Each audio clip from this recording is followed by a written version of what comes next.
Olá amigos, bom dia, boa tarde, boa noite, sejam todos muito bem-vindos a mais um episódio do Up to Date, que é o nosso encontro para tratar dos principais assuntos da semana, dos principais tópicos do mundo do marketing, dos negócios, da tecnologia e da inovação. O meu nome é Bruno Garcia, sou professor e profissional na área de marketing e business, sou host aqui do canal Talk to Biz.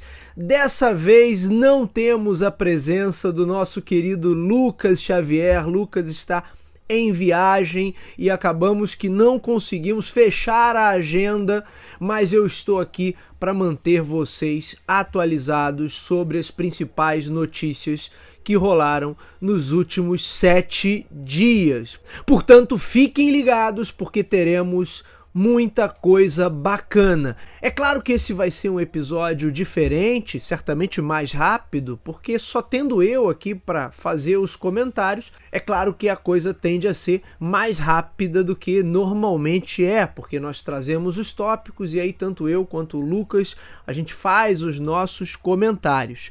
Mas dessa vez eu tô tendo que fazer sozinho por essa questão de descompasso aí logístico e de agenda, mas semana que vem o nosso amigo Lucas Xavier está de volta aqui para participar com a gente do nosso Up to Date. Hoje temos algumas coisas interessantes.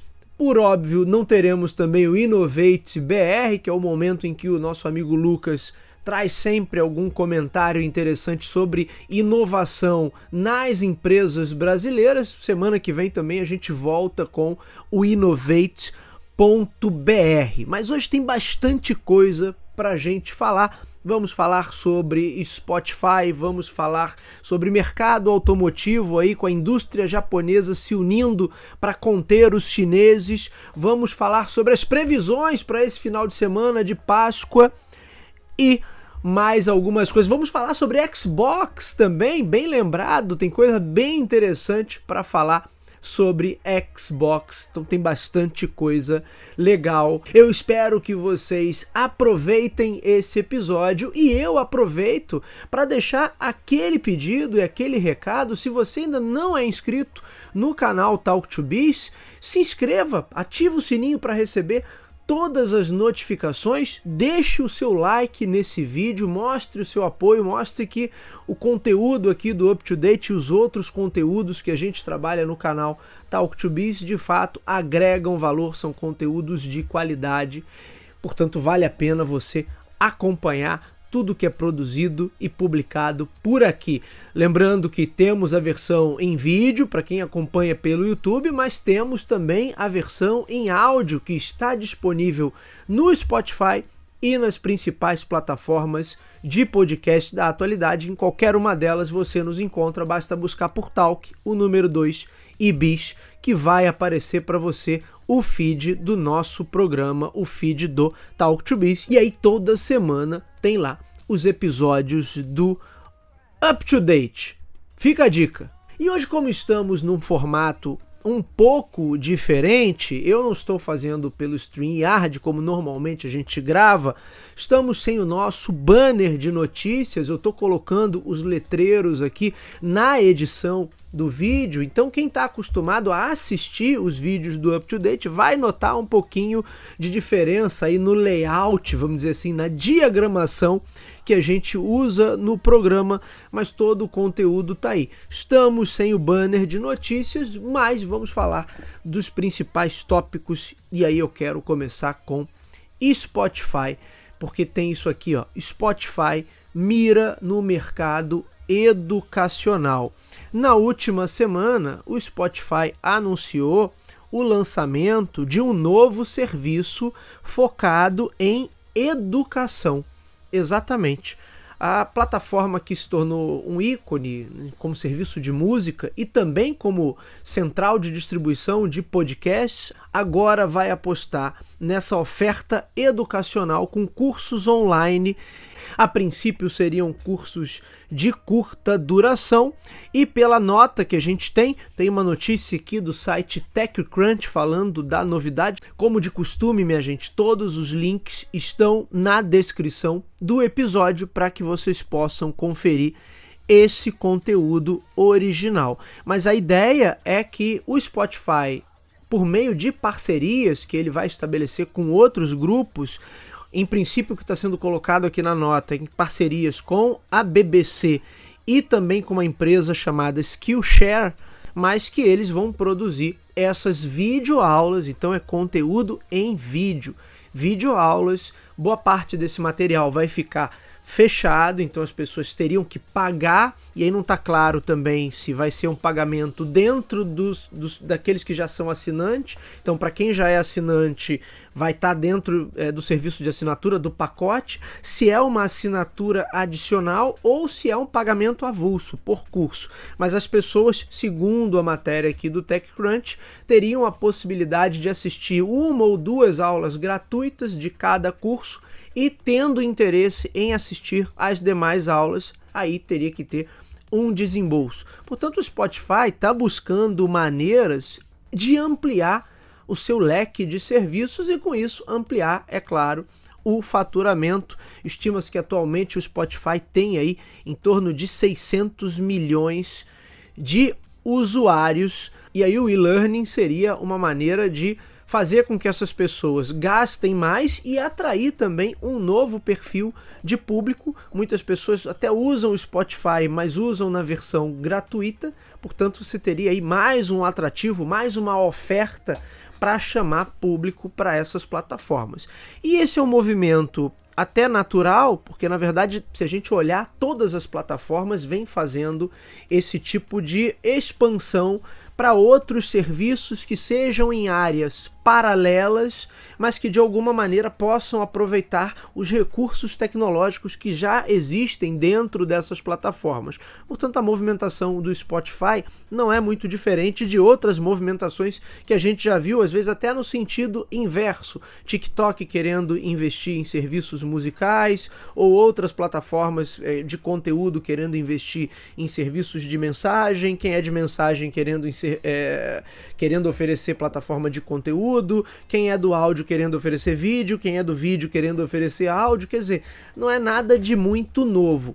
Agora, a aposta no setor educacional, e aí pelo fato de você ter um gigante, porque eu não estou falando de uma empresa local, de uma empresa regional ou que seja forte em um determinado país.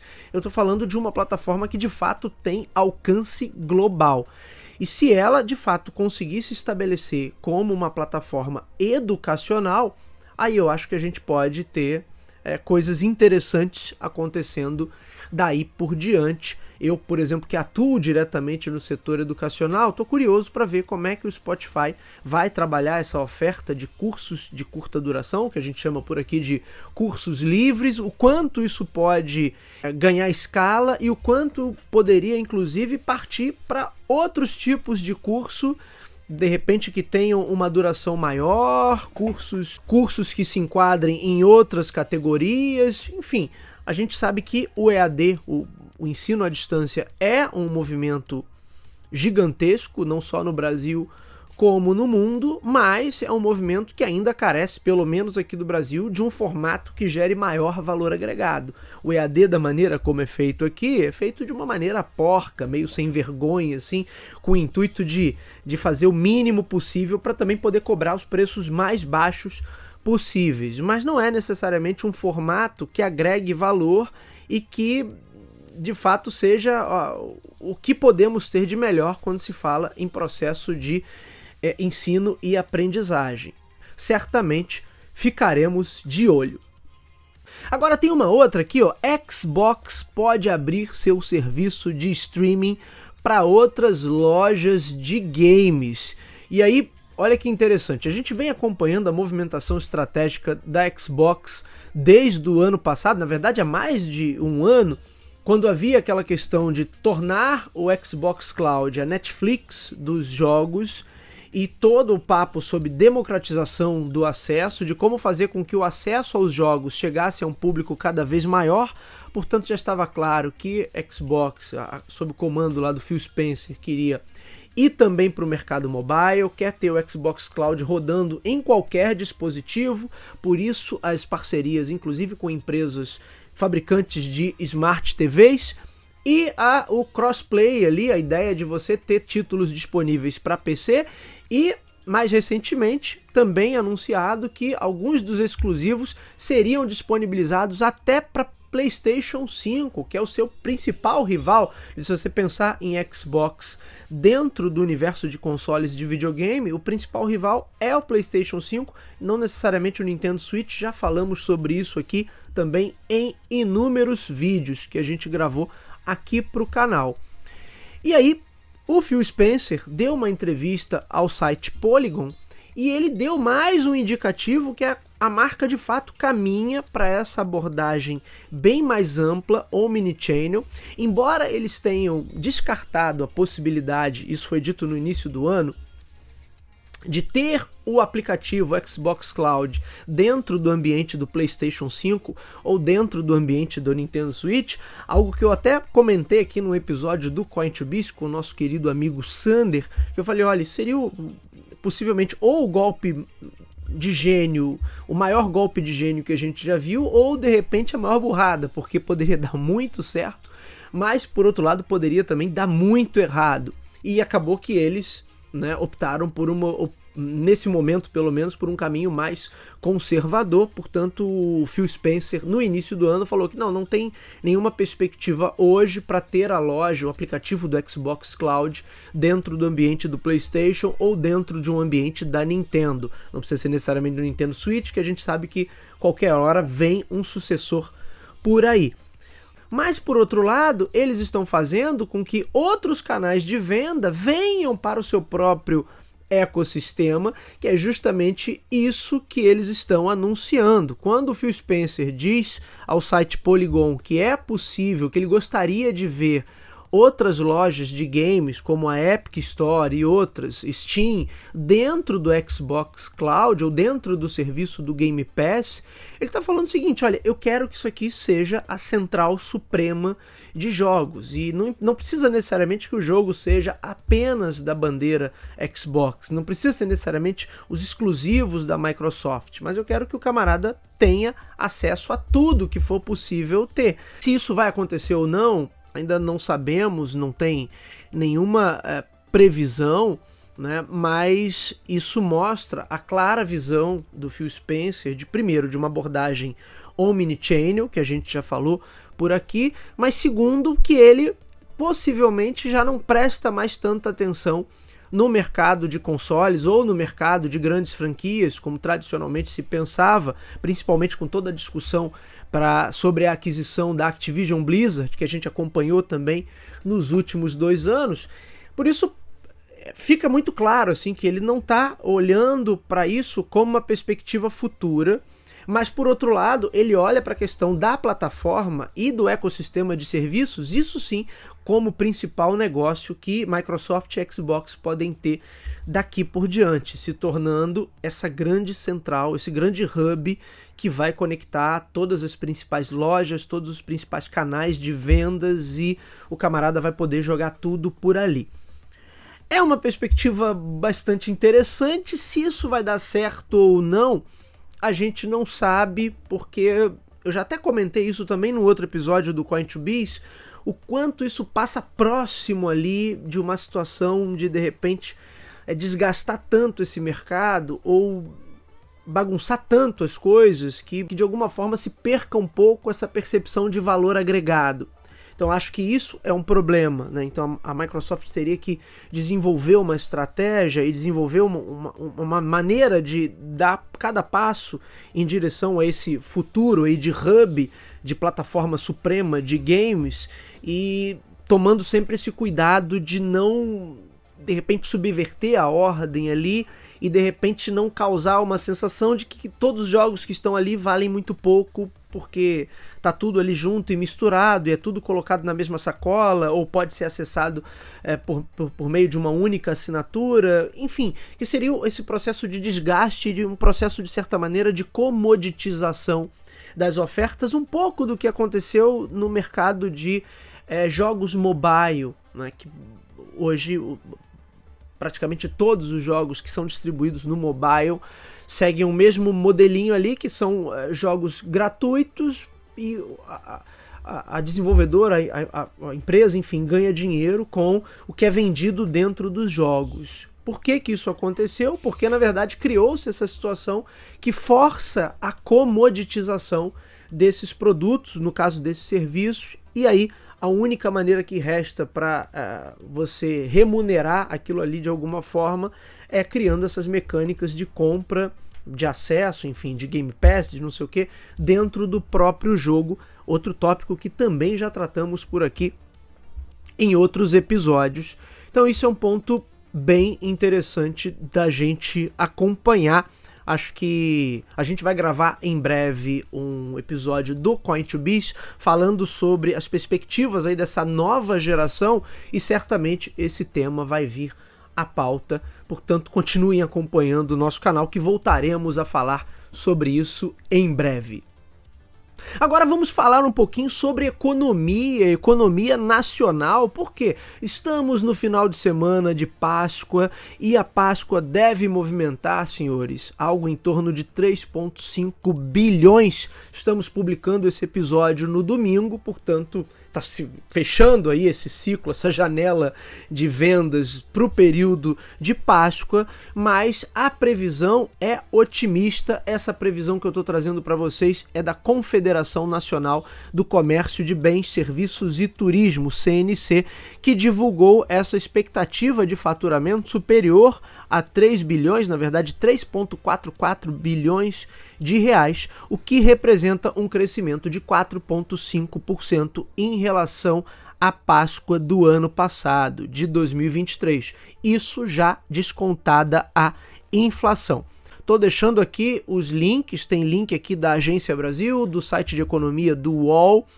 A pesquisa da CNC também indica que os preços dos produtos e serviços típicos da Páscoa estarão em média 5,2% mais caros. A inflação da Páscoa, a inflação desse período específico, supera a inflação regular no país nos últimos 12 meses, que ficou registrada em 4,5%. O único item dessa lista que, segundo a CNC, teria uma redução de preços, mas aí vamos ver agora a consolidação desses números, porque eu estou falando das previsões. Agora que o feriadão vai se encerrar, vamos ver o que de fato aconteceu. É o próprio bacalhau, a expectativa aí era de um recuo de 3,2%. Você que já provou o seu bacalhau, já degustou o seu bacalhau ao longo desse feriadão, você me diga, deixa aí nos comentários se pagou mais caro ou mais barato.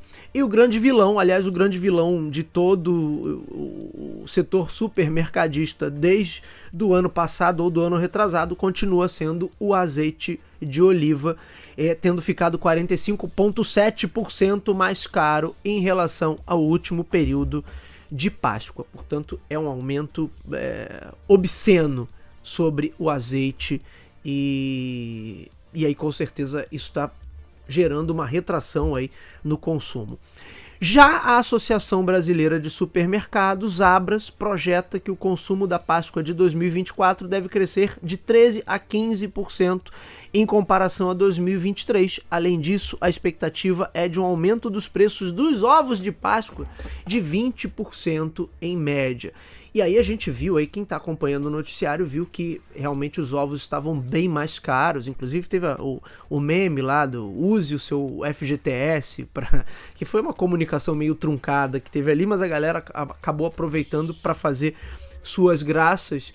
Mas realmente o chocolate estava bem mais caro, mas está aí. De qualquer maneira, a expectativa é de um faturamento maior do que foi em 2023, o que de certa forma é um bom sinal, quer dizer, recuperação. Agora vamos ver se esses números de fato vão se confirmar.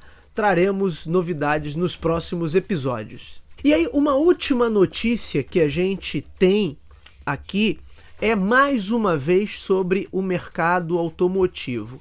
E aí eu quero aproveitar, inclusive, para fazer um convite, fazer uma chamada já aqui, porque no Talk to Biz que a gente vai publicar na próxima quinta-feira dessa semana, a gente vai falar sobre mercado automotivo. Eu e Renan Peixoto estaremos em mais um episódio do Tech, falando sobre a indústria de veículos elétricos. E dessa vez olhando para os gargalos, para os desafios e para as potenciais soluções que existem para essa indústria, o que pode acelerar ou desacelerar para que essa indústria, para que esse setor de elétricos de fato se estabeleça no Brasil. Quem acompanha aqui o canal sabe que a gente vem falando bastante sobre isso desde o ano passado, a gente vem acompanhando as mudanças tanto no mercado global quanto no mercado brasileiro, todas as ações aí da BYD e de outros fabricantes. E a gente tem um programa inteirinho dedicado a esse tema. Fiquem de olho aí no nosso feed, que na próxima quinta-feira o programa estará no ar. Aproveito também para fazer uma chamada para o Talk to Biz que publicamos na última quinta-feira, na semana passada. O Talk to Biz 194, onde eu tive a honra de bater um papo com o César Taurion. César é um camarada executivo da indústria de tecnologia com décadas de experiência e uma das vozes mais lúcidas sobre inteligência artificial, sobre o avanço dessa indústria, sobre o avanço dessas ferramentas, sobre as aplicações reais, o que é espuma e o que é de fato inovação e para onde esse setor deve caminhar, quais são os principais impactos que a gente deve ter nos próximos anos. Eu bati esse papo com o César, foi uma conversa muito bacana, portanto eu aproveito para deixar esse convite. Volta aí um pouquinho no seu feed, vai no episódio que foi publicado na quinta-feira dessa semana, foi dia 28 de março, vai lá no episódio do dia 28 de março, porque eu bati esse papo incrível com o César Taurion. Tá disponível em vídeo no YouTube e no formato de áudio, como de costume, vale muito a pena dar uma olhada. Portanto, duas dicas, né? O episódio Talk to Biz da semana passada, 194, e o próxima quinta-feira, Talk to Biz Tech 195, sobre mercado de elétricos no Brasil, também no mundo, mas principalmente os gargalos brasileiros. Não deixe de acompanhar. E aí vamos para nossa última notícia do Up to Date de hoje, esse Up to Date versão Pocket, vamos dizer assim, que está bem menor que de costume, falando sobre mais indústrias se unindo para tentar brecar o avanço das montadoras chinesas. A gente sabe que as fabricantes chinesas vêm ganhando muita força, vêm ganhando muita atração. No ano passado eu falei sobre isso, sobre como a União Europeia estava preocupada com o crescimento dos elétricos chineses em território europeu e as montadoras tradicionais não estavam conseguindo acompanhar o ritmo. A gente sabe que existe essa preocupação também na indústria norte-americana. E aí tem isso aqui, ó. Nissan e Honda formam aliança para conter avanço chinês nos elétricos. As gigantes automotivas japonesas Nissan e Honda anunciaram na última sexta-feira, dia 15, um acordo para explorar uma aliança estratégica em veículos elétricos e outras áreas. Os analistas consideram que esta medida procura diminuir a diferença com seus concorrentes chineses no mercado de veículos elétricos. Vale ressaltar que a Honda, inclusive, já tem uma joint venture com a Sony para o lançamento da linha Afeela, que é uma linha de veículos elétricos, que inclusive foi apresentado já um modelo na última CES em janeiro desse ano, janeiro de 2024. Mas ela se une com a Nissan, que é outra grande companhia japonesa, para tentar acelerar o desenvolvimento de veículos puramente elétricos. E o que eles falam aqui sobre a aposta das fabricantes japonesas nos híbridos, possivelmente não é uma aposta tão errada assim. A gente vê que o maior faturamento da Toyota hoje, um grande segmento que faz com que o faturamento da Toyota seja gigante, é justamente com a venda dos híbridos. A gente está falando sobre isso no episódio do Talk to Biz que vai ser publicado na próxima quinta-feira. E há toda uma série de indicadores no mercado que mostram que possivelmente os híbridos ainda vão dominar esse cenário por um longo período de tempo. Por mais que as chinesas estejam ampliando aí essa participação e investindo pesado para dominar já setores estratégicos e mercados estratégicos, é bem provável que os próprios gargalos de abastecimento, de infraestrutura de rede, enfim, uma série de desafios infraestruturais que existem para a adoção de veículos puramente elétricos, eles ainda empurrem um pouco mais essa adoção para daqui a algum tempo. E aí a gente vai ter um período ainda de vida longa e próspera. Pode ser que isso não se dê exatamente dessa maneira, mas estou falando aqui das diferentes previsões que existem para essa indústria. Pode ser que, pela questão infraestrutural, os veículos híbridos ainda tenham uma vida útil bastante interessante. Por isso, enquanto alguns analistas falam dessa eletrificação mais rápido, outros já apostam que vai haver uma retração na venda de puramente elétricos, que eles tiveram um aumento, mas eles continuam ainda numa faixa de preço superior, e aí vai fazer com que muitas pessoas, né, optem pelos veículos híbridos, porque você não tem os mesmos gargalos de infraestrutura e ainda tem um preço mais convidativo. Vamos ver o que vai acontecer, mas fato é que Nissan e Honda estão aí se unindo para acelerar o desenvolvimento dos seus próprios veículos. E aí tem matérias aqui da Reuters, da Forbes, tem também da Exame falando sobre essa parceria. Todos os links estão aí disponíveis na descrição do episódio. E aí algumas projeções feitas aqui pelas reportagens. Para 2024, 40% das vendas de veículos no Japão corresponderão a híbridos, em comparação com apenas 1,7% de veículos 100% elétricos. Vamos acompanhar, continuaremos olhando para essas notícias e acompanhando a movimentação no setor. Com isso, meus amigos, chegamos ao final desse up-to-date, desse episódio bem mais breve, bem mais rápido, mas com isso a gente não deixa de dar as principais atualizações da semana. Eu aproveito para desejar a todos uma excelente Páscoa, que tenham tido um excelente feriado. Não percam o próximo Talk to Biz da quinta-feira dessa semana. Quinta-feira agora vai ser dia 4 de abril, portanto fiquem atentos aí ao feed e nos vemos no Up to Date da semana que vem. Um abraço a todos, até lá!